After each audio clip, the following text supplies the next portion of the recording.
சுட்டி டிவி பார்க்குற வயசு இல்லை உங்களுக்கு. ஆனால் உங்கள் வீட்டில் இருக்க பிள்ளைகள் பார்ப்பாங்க. அப்போ அதில் பார்த்தீங்கன்னா பொம்மியும் திருக்குறளும்னு அதில் திருக்குறள் சொல்லிட்டு வர்றேன். நான் என்னுடைய பெரும்பணியாக நான் கருதுறது குழந்தைகளுக்கு கார்ட்டூனில் திருக்குறள் சொல்கிறேன். அது பார்த்துருக்கீங்களான்னு தெரியல. சரி, பார்க்கலன்னா பரவாயில்ல. ஒரு கல்யாண வீட்டுக்கு போயிருந்தேன். இப்போ தான் ஒரு 15 நாளைக்கு முதல்ல தமிழ் முறைப்படி திருமணம் நடத்தி வச்சேன். முடிஞ்ச உடனே ஒரு 3 வயது குழந்தை அந்த கூட்டத்தில் என்னை வந்து பார்த்து, நீங்கள் தானே சுட்டி டிவியில் திருக்குறள் சொல்கிறீங்க அப்படின்னு கேட்டுச்சு. 3 வயசு. எனக்கு ஆச்சரியம் தாங்க முடியலை. நீ கேட்பையா பாப்பா அப்படின்னு கேட்டேன்.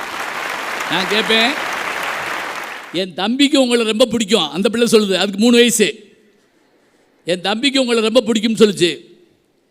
பார்த்தா அவங்க தம்பியை கூப்பிட்டு வந்துருச்சு. அவனுக்கு 2 வயசு. அவன் வந்து என்ன இப்படி ஒரு பார்வை பார்த்தான்.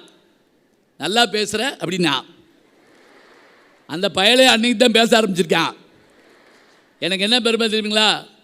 அந்த 2 வயது 3 வயது குழந்தைகளையும் சென்றடையுமாறு என் தமிழ் எனக்கு உதவுகிறது என்று சொன்னால் உலகத்திலேயே சிறந்த மொழி நம் மொழிதான் என்று நாம் புரிந்து கொள்வோம்.